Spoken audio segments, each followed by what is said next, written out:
அனைவருக்கும் வணக்கம். நான் பிரபாகர், ஜோதிடர். ஓம் சிவாய நமக, சிவசக்தி, திருச்சிற்றம்பலம். இப்போ நான் என்ன சொல்ல போகிறேன்னா, இன்றைய நாளுடைய நிலைப்பாடு தான் சொல்ல போகிறேன். நீங்கள் கற்றுக்கொண்டு பயன்பெறுங்க. விஸ்வாசி ஆவணி 9 இன்று திங்கட்கிழமை, ஆங்கில வருடம் ஆகஸ்ட் 25, 2025. இன்று மேல் நோக்கினால், அதேபோல் கரிநாள். இன்று எந்த சுப காரியங்களும் செய்யக்கூடாது. கரிநாள்னா இருட்டு நாள் அர்த்தம், கருத்தில் கொள்ளுங்கள். நட்சத்திரம் இன்று அதிகாலை 3:32 வரை பூரம், பின்பு உத்திரம். திதி இன்று பிற்பகல் 1:15 வரை துவாதிகை, பின்பு திருதிகை. யோகமந்தி சித்த யோகம். சந்திராச நட்சத்திரம் அவிட்டம். ராசி பார்த்தீங்கன்னா மகரம், கும்பம்.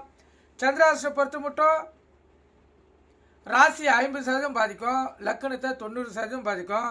அதனால் இந்த மகர ராசி, மகர லக்கணம், கும்ப ராசி, கும்ப லக்கணம் இன்று மிக கவனமாக இருக்கணும். வண்டி வாங்கி செல்லக்குள்ள மிக கவனமாக செல்லணும். போக்குவரத்து விதிமுறைகளை கடைபிடித்து செல்லணும். எக்காரத்து கொண்டும் வண்டியை இயக்கி கொண்டு மொபைல் ஃபோனில் பேசக்கூடாது. சிந்தனைகள் சிதறி விபத்துகள் ஏற்படுறதுக்கு அதிக வாய்ப்பு ஏற்படுத்திடும். அதே போல் தொலைதூர அலுவலகம், தொலைதூர பயணங்கள் மேற்கொண்டவங்க வீட்டிலேருந்து கிளம்புக்குள்ள அனைத்து உடம்புகளையும் சரியாக எடுத்துலாம் பார்த்துட்டு கிளம்புங்க.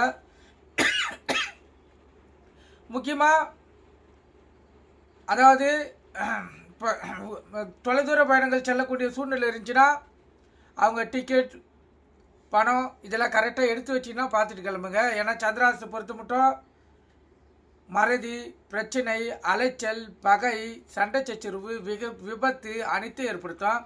அதனால் உங்களுக்கு விழிப்புணர்வு உங்களுக்கு தற்காத்து கொள்ளுங்க. நல்ல நேரம் காலை 6:15, 7:15, மாலை 4:45, 5:45. கௌரி நல்ல நேரம் காலை 9 மணிலிருந்து 10, மாலை 7:30 8:30. இந்த கௌரி நல்ல நேரத்தில் புதுமணி தந்திரருக்கு சாந்தி முகூர்த்தம் அமைப்பது, குழந்தை பாக்கியம் இல்லாதவங்க பயன்படுத்தினா சிறப்பு. எந்த ஒரு நல்ல காரியத்துக்கும் கௌரி நல்ல நேரத்தை பயன்படுத்தினா வாழ்க்கையில் ஜெயிக்கலாம். இன்று திங்கட்கிழமை என்பதால் ஓரைநாதன் பார்த்தீங்கன்னா சந்திர பதவம் தான். சந்திர ஒரு காலை 6 to 7, மதியம் 1 to 2, இரவு 8 to 9. இந்த வாரம் சுப வார அனைத்து விதமான பலன்களையும் பெறும். இப்போ ராவு காலம் காலை 7:30 to 9, யமகண்டம் காலை 10:30 to 12, குளிகை மதியம் 1:30 to 3, சூளம் வந்து கிழக்கு. குளிகைன்னா மாந்தினா குளிகை. இந்த காலகட்டத்தில் எந்த ஒரு நல்ல காரியமும் கெட்ட காரியமும் செய்யக்கூடாது, அது தீவினையே ஏற்படுத்தும். அதே போல் சூளம் வந்து கிழக்கு. கோயிலுக்கு சென்றால் இன்று கிழக்கு சைடு பார்த்து தான் கற்பூரமும் விளக்கை ஏற்றணும். ஏன்னா இன்று கிழக்கு தசநாதன் வழி நடத்துகிறார். கிழக்கு தசநாதன் வழியிலேயே நீங்கள் சென்றால் தான் உங்களுடைய கோரிக்கைகள் நிறைவேற்றப்படும். நீங்கள் கருத்தில் கொண்டு பயன்பெறுங்க. நன்றி, வணக்கம், வாழ்க வளமுடன்.